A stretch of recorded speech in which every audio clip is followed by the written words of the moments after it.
let them talk. Let them whisper your name when you walk past. Let them laugh when you post your goals, when you announce your plans, when you try something bigger than the life they settled for. Because silence never follows ambition. Silence follows average. The moment you decide you want more, the moment you refuse to live small, noise appears automatically. That noise is not a problem. That noise is evidence. Understand this clearly. Nobody wastes energy talking about people who don't matter. Nobody gathers opinions about someone who is invisible. People talk when they feel threatened, when they feel uncomfortable, when your movement reminds them of their own inaction. Your progress exposes their excuses. Your effort highlights their laziness. That's why they talk. Not because you're wrong, but because you're moving. Most people think criticism means they should stop. They think doubt from others is a warning sign. But the truth is the opposite. Criticism is confirmation that you've stepped out of the crowd. If you were walking the same direction as everyone else, nobody would notice you. The moment you turn a different way, heads turn. Words follow. You have to develop the mindset where opinions become background noise. The problem is not that people talk. The problem is when you listen. The moment their voices enter your decision-making, you slow down. You hesitate. You start adjusting your actions to please people who are not building anything themselves. That is how potential gets killed quietly. Every great outcome in history started with doubt around it. Every person who changed their life was first misunderstood. People mocked them when results weren't visible. People laughed before success made sense. And here's the part most people don't understand. The talking never stops. It just changes tone. First they laugh, then they criticize, then they question, then they admire, then they ask for advice. The same mouths, different words. You don't need silence to succeed. You need focus. You need the ability to move forward while being watched, judged, and misunderstood. That's real strength. Anyone can work when nobody's paying attention. Very few can stay disciplined when eyes are on them waiting for them to fail. When people talk, they're giving you energy. They're investing attention in you. You can waste that energy by getting emotional, defensive, angry. Or you can convert it into fuel. Every comment becomes motivation. Every doubt becomes pressure that sharpens you. Diamonds are formed under pressure, not comfort. Look at your life honestly. The moments where people doubted you probably hurt the most.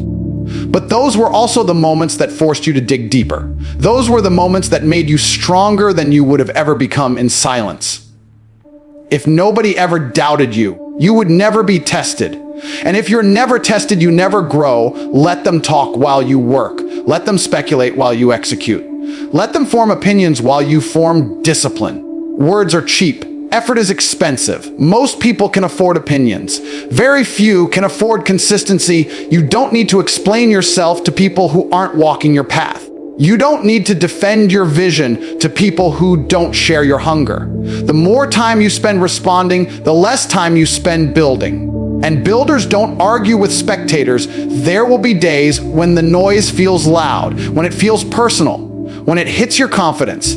That's when you remind yourself why you started. That's when you remember that discomfort is part of the process. Growth doesn't happen quietly. Transformation doesn't happen unnoticed. If it did, everyone would do it. So when they talk, don't flinch. Don't slow down. Don't shrink yourself to fit their comfort. Stand taller, move faster, work harder. Because the noise you hear today is proof that you're no longer invisible. Proof that you're no longer average, proof that something is changing and not everyone is ready to accept it. And while they're busy talking, you're busy becoming. Losing hurts, there's no way to soften it, no motivational quote that removes the sting, no shortcut that makes it feel good. Losing attacks your ego, your confidence, your sense of identity. It makes you question whether you're capable, whether you're built for this, whether the dream you're chasing is even meant for you. And that's exactly why losing is so powerful. Because the lessons that change you forever are never delivered gently. Most people run from loss like it's a curse. They avoid situations where failure is possible. They play safe, think small, and choose certainty over growth. And then they wonder why their lives never change. Winners understand something different. Winners know that losing is not the opposite of winning. It's the training ground. It's the classroom where real skills are built and real mindsets are forged. Every loss strips illusions away. When you lose, excuses disappear.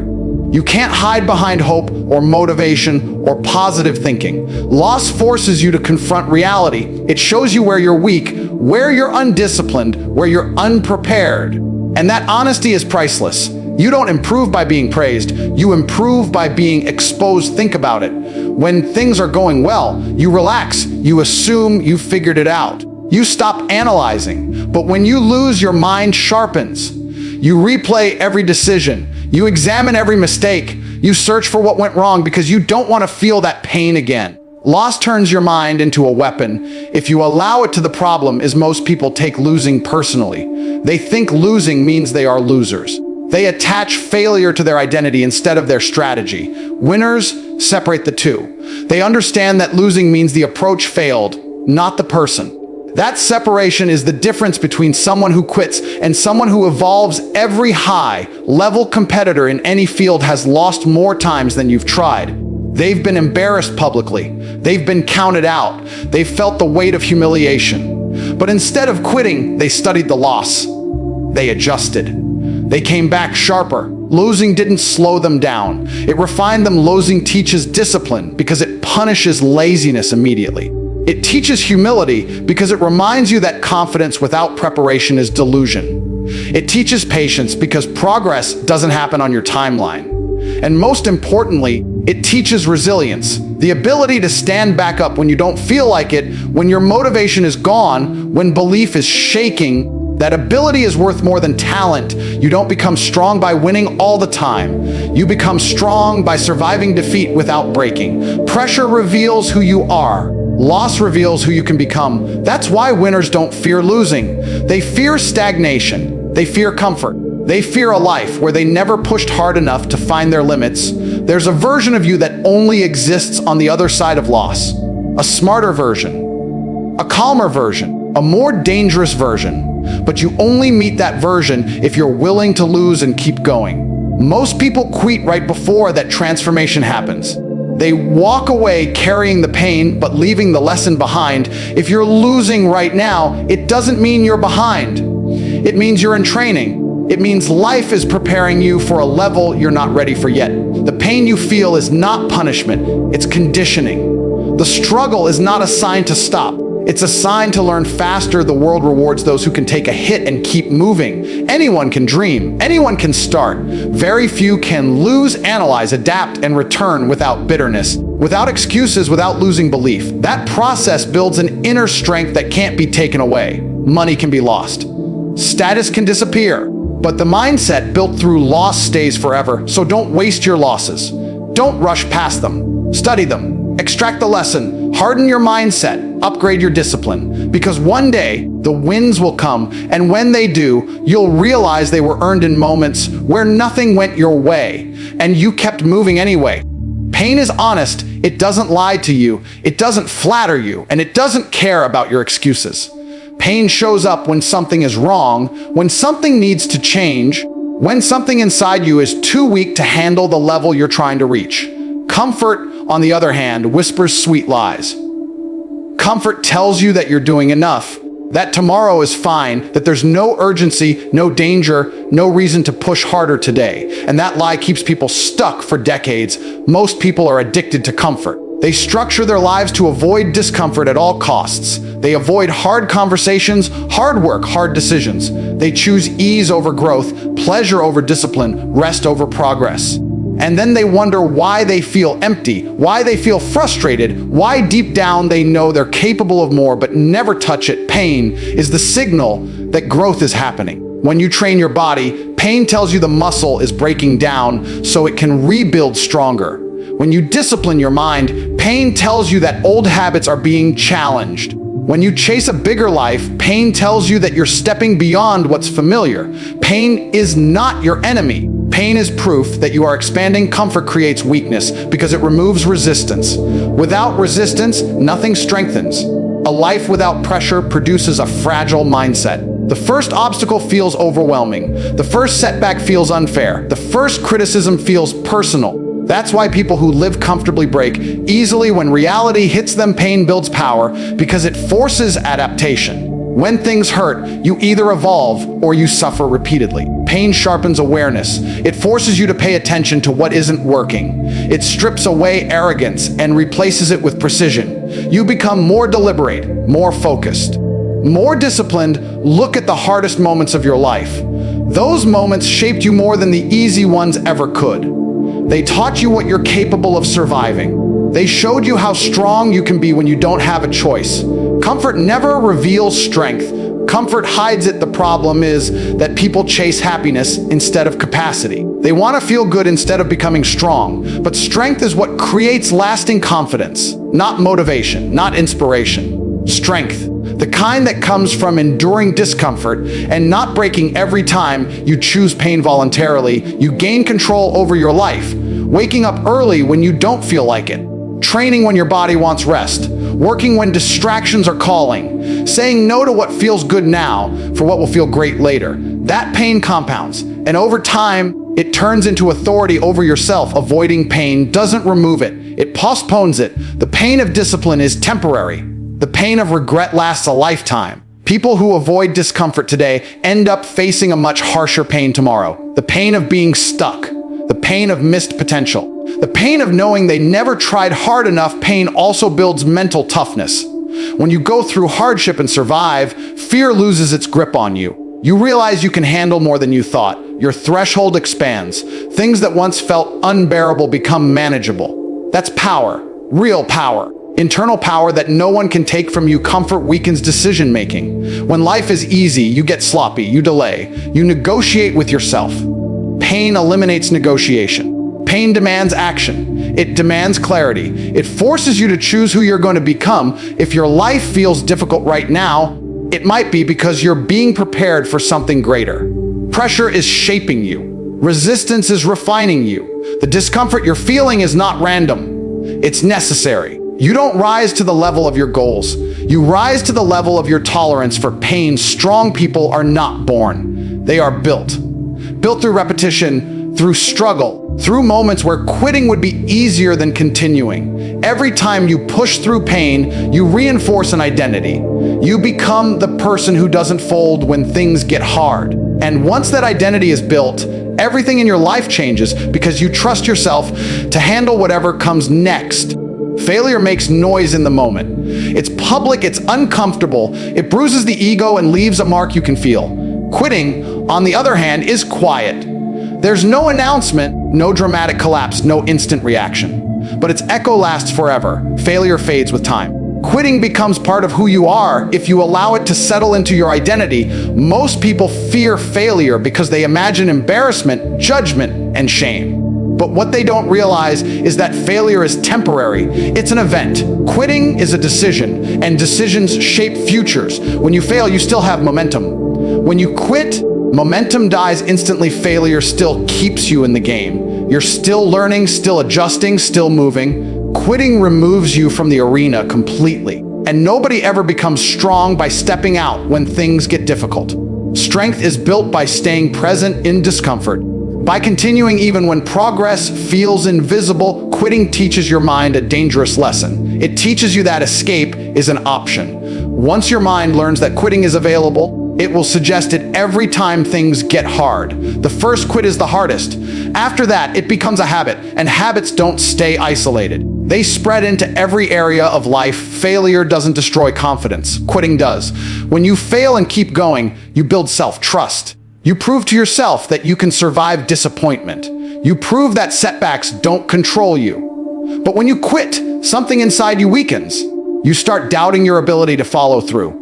That doubt quietly sabotages future opportunities before they even begin. People who quit often justify it. They say it wasn't the right time, the right environment, the right support. They disguise surrender as logic. But deep down, they know the truth. And that truth becomes a weight they carry. Not visible to others, but heavy enough to slow them down for years. Failure teaches resilience. Quitting teaches avoidance. Failure forces you to grow thicker skin. Quitting teaches you to protect your ego instead of your potential. One path leads to strength. The other leads to comfort disguised as safety. Every person who has ever achieved something meaningful has considered quitting. The difference is they didn't listen. They felt the doubt. They felt the fear, they felt the exhaustion, and they kept going anyway, not because it was easy, because it mattered. Quitting also distorts your perspective. When you walk away, you never get the clarity that comes from pushing through. You never see how close you were. You never discover the version of yourself that was about to emerge. You freeze your growth at the exact point where pressure was about to transform you. Failure humbles you, but humility is useful. It sharpens awareness. It encourages learning. Quitting inflates the ego in the short term, but destroys it long term. You protect your pride today at the cost of your confidence tomorrow. There's a moment in every journey where quitting feels logical, where continuing feels pointless, where results are delayed and effort feels unrewarded. That moment is the gatekeeper. On the other side of that moment is growth. But you only pass through if you stay. People will forget how many times you failed. They will forget the mistakes, the losses, the setbacks. But they will remember if you disappeared. More importantly, you will remember. Long after the noise fades, you will live with the knowledge of whether you stayed or walked away. Failure can be rewritten. Quitting becomes final the moment you accept it. Staying in the game, even while losing, keeps your future alive. It keeps possibility open. It keeps evolution active. The ones who win are not the ones who never fail. They are the ones who refuse to quit when failure tries to convince them that stopping would be easier. Embarrassment is one of the most powerful emotions you will ever experience, and most people spend their entire lives running from it. They avoid situations where they might look foolish, where they might be judged, where they might fail in public. And in doing so, they avoid the very process that creates winners. Embarrassment is not a weakness. It is the fire that hardens you. If you stay inside it long enough, every time you feel embarrassed, your ego is under attack. Your self-image cracks. The version of yourself you thought you were gets challenged. That discomfort is exactly what forces growth. When embarrassment hits, you have two choices. You either retreat to safety and shrink, or you stand there, absorb it, and let it reshape you. Winners don't become winners because they are fearless. They become winners because they are willing to look foolish while learning. They are willing to be bad at something long enough to become great at it. They are willing to be seen trying, failing, adjusting, and trying again while everyone else waits for perfect conditions that never arrive. Think about how many people never start because they don't want to be judged. They don't want to be the beginner. They don't want to be the one who doesn't know. But mastery always begins with awkwardness. Every expert was once clumsy. Every confident person was once unsure. The only difference is they didn't quit when embarrassment showed up. Embarrassment sharpens self-awareness. It forces you to reflect. It makes you analyze what went wrong, how you were perceived, what needs improvement. People who never experience embarrassment never refine themselves. They remain rough, untested, and undeveloped. Embarrassment is feedback in its rawest form. Public failure hurts more than private failure, but it also builds stronger resilience. When you survive embarrassment in front of others, you realize something important. You realize that the fear was worse than the reality. You realize that being judged didn't kill you. That realization is freedom. Once you stop fearing embarrassment, you become unstoppable because fear loses its control over your actions. Embarrassment also filters people. It reveals who truly supports you and who only shows up when things look good. It shows you who respects effort and who only respects results. That clarity is valuable. It strengthens your inner circle and toughens your mindset. The people who mock you during your embarrassing moments are not your audience. They are your background noise. Their laughter is temporary. Your growth is permanent, but only if you continue. Embarrassment is a test of commitment. It asks how badly you want what you say you want. Avoiding embarrassment keeps you trapped in a small life. You stay quiet when you should speak. You stay still when you should move. You play safe when you should take risks. Winners do the opposite. They accept embarrassment as part of the journey. They understand that respect is not given at the beginning. It is earned at the end. There is a powerful transformation that happens when you stop running from embarrassment. You become more authentic. You stop performing for approval. You stop needing validation. You start focusing on progress instead of perception. That shift changes everything. Embarrassment builds humility, and humility keeps you learning. It keeps you curious. It keeps you improving. Arrogance stops growth. Embarrassment fuels it. When you're not afraid to look imperfect, you give yourself permission to evolve. Every great story includes moments the hero would rather forget. Moments of failure, rejection, and humiliation. Those moments are not side notes. They are the foundation. Without them, the victory means nothing. The people who are respected today were once ridiculed. The confidence you admire was built in moments of self-doubt.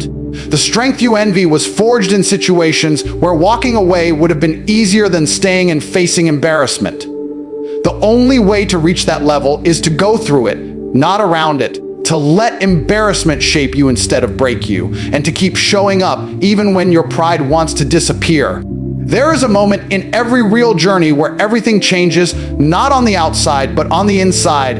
It's the moment you realize that you no longer need validation, approval, or applause to keep going. You've been mocked. You've been doubted. You've been underestimated for so long that something inside you hardens. Not in a bitter way, but in a focused, unbreakable way. This is where transformation truly begins. At the start, people laugh because they don't see results. They judge based on appearances, not effort. They measure you by what's visible today, not what's being built quietly behind the scenes. That phase is painful because you're doing the most work while receiving the least respect. But that imbalance is temporary, and it exists for a reason. Mockery tests commitment. It asks a simple question: do you believe in this enough to continue without praise? Do you believe in yourself enough to move forward while being misunderstood? Most people don't. They need encouragement to function. They need recognition to stay motivated. And when it disappears, they disappear with it. Those who keep going through mockery develop something rare: internal authority. You stop relying on external reactions to define your direction. You stop adjusting your pace to fit other people's comfort. You move based on standards, not opinions. That shift changes everything, because once you stop seeking respect, you start earning it. Respect is never given early. It arrives late. It shows up after consistency, after endurance, after proof. The same people who once laughed start watching quietly. Their jokes fade. Their comments slow down, not because they suddenly believe in you, but because your discipline is undeniable. Transformation is not loud. It doesn't announce itself. It's subtle. One day you realize you don't react anymore.